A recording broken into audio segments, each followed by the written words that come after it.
गरीब भाई की अमीर बहन। किशोर और पिद्दी दो भाई बहन थे। पिद्दी बहुत खर्चीले स्वभाव की थी। वो जितना कमाती अपने ऐशो आराम में पैसे उड़ा दिया करती। लेकिन किशोर समझदार था, घर को साथ लेकर चलना जानता था। अपनी बहन के जितना कमाता तो नहीं था, लेकिन फिर भी वो किसी तरह घर का खर्च चला लेता था। एक दिन पिद्दी किशोर से कहती है, किशोर, तुम थोड़ा ज्यादा क्यों नहीं कमाते? मेरे दोस्त रोज मेरा मजाक उड़ाते हैं। अरे बहन, मैं कोशिश तो कर रहा हूँ। अच्छा सुनो, अगले महीने रक्षाबंधन है, मुझे सोने का हार चाहिए, इससे कम कुछ भी ना लूंगी। अरे दिला दूंगा बहन।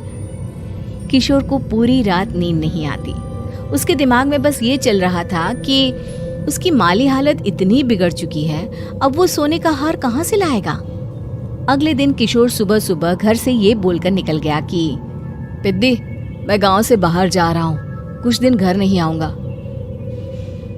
किशोर ने अपने काम के साथ साथ फेरी में कपड़े बेचने भी शुरू कर दिए, जिससे वो ज्यादा से ज्यादा पैसे कमा सके। रात में वो एक बिल्डिंग की चौकीदारी भी करने लगा। अपने काम से थोड़ा बहुत समय निकालकर बस कुछ घंटे की नींद ले पाता था। और कब वो कुछ दिन एक महीने में बदल गए और रक्षाबंधन भी आ गया, पता ही नहीं चला। लेकिन किशोर अभी तक घर वापस नहीं लौटा। जहां वो काम करता था, पिद्दी के नाम का गुल्लक रखा हुआ था। किशोर ने उस गुल्लक को फोड़ा और सारे पैसे इकट्ठा करके एक सोने का हार खरीद लिया। घर में पिद्दी किशोर का इंतजार कर रही थी। तभी किशोर आता है।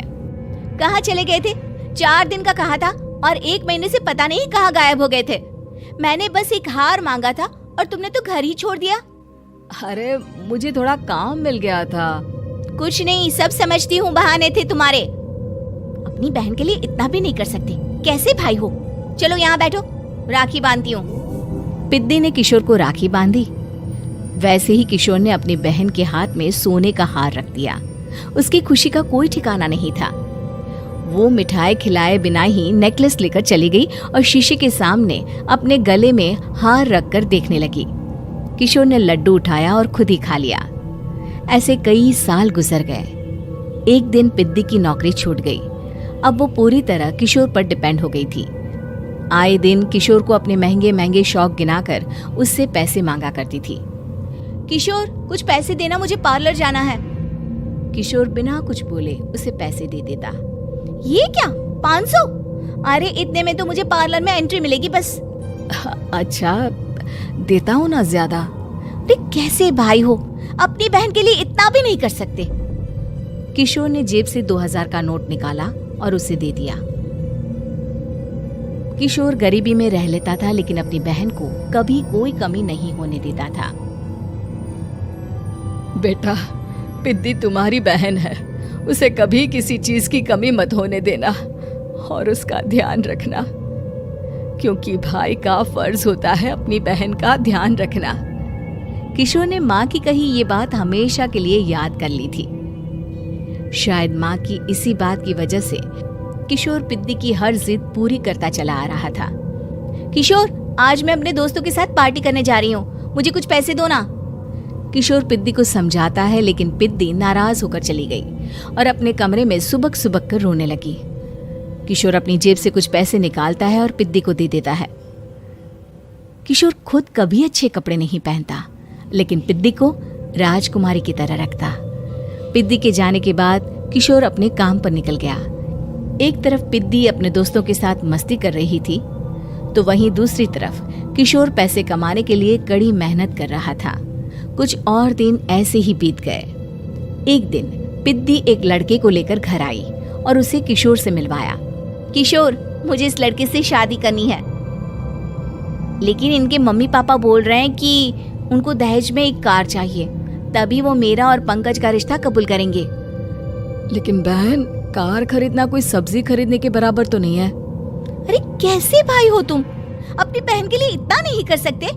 देखो, मैं ज्यादा इंतजार नहीं कर सकती, तुम्हें 1 साल में मेरे लिए कार खरीदनी ही होगी। अच्छा पंकज, एक काम करो, कल तुम अपने माता पिता को घर बुला लो, मैं उनसे तुम्हारे और पिद्दी के रिश्ते की बात कर लेता हूँ। अगले दिन किशोर के छोटे से घर में पंकज और उसके माता पिता आते हैं। बेटा, तुम्हारी बहन ने हमारी शर्त तो बता ही दी होगी। जी। बेटा तुम तो इतने छोटे घर में रहते हो, दहेज कहाँ से लाओगे?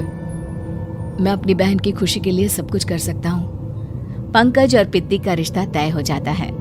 किशोर अब अपनी क्षमता से 4 गुना ज्यादा काम करने लगता है। सुबह सबके घरों में न्यूज़पेपर फेंकता, दिन में मजदूरी करता और रात में चौकीदारी करता। खूब मेहनत करके किशोर ने अपनी बहन की शादी के लिए पैसे जुटा लिए। उसने अपनी बहन के लिए कार खरीद ली। जब वो पिद्दी के ससुराल वालों से मिलने गया तो उन्होंने किशोर से और पैसों की मांग की। इस बार किशोर हार चुका था। पिद्दी माफ करना, मैं तुम्हारी शादी उस लड़के से नहीं कर सकता। वो लालची लोग हैं, उन्हें सिर्फ पैसों से मतलब है। देखो किशोर, मैं पंकज से ही शादी करूंगी। क्योंकि पिद्दी ने तो किशोर की बात न मानने की जैसे कसम खा रखी थी। किशोर ने पंकज को घर बुलाया। पंकज, तुम अपने माता पिता को समझाते क्यों नहीं हो? भैया, वो हमारी शादी के लिए मान गए, मेरे लिए तो यही बहुत बड़ी बात है। हम एक काम कर सकते हैं, दहेज की रकम में से कुछ पैसे मैं आपको दे देता हूँ। अरे लेकिन समाज वाले क्या कहेंगे? अरे जब दुनिया को पता चलेगा तब ना।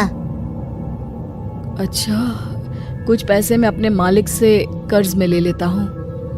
कुछ पैसे पंकज देता है, कुछ वो कर्जा लेता है और अपनी उम्र भर की कमाई वो अपनी बहन की शादी में लगा देता है। आखिर में पंकज और पिद्दी की शादी हो जाती है।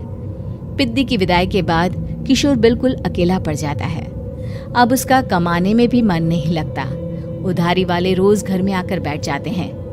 अरे किशोर, अब तो पिद्दी की शादी को 5 साल हो गए, अब तो हमारा पैसा लौटा दो।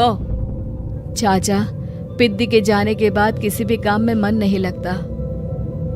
अरे तो हमारा पैसा कैसे वापस मिलेगा? जी, कुछ करता हूँ मैं। किशोर के ऊपर बहुत सा कर्जा चढ़ गया था, इसलिए उसने तय किया कि वो ये घर बेचकर सबके पैसे लौटा देगा। अगली सुबह शहर के किसी साहूकार को उसने अपना घर बेच दिया और सबके पैसे लौटा के वो गांव छोड़कर चला गया। पिद्दी ने शादी के बाद कभी अपने भाई का हाल तक नहीं पूछा। किशोर को फर्क नहीं पड़ता था, बस ससुराल में उसकी बहन खुश है ये जानकर उसे खुद की खुशी मिलती थी और ये सोचकर कि उसने माँ से किया हुआ वादा पूरा कर दिया।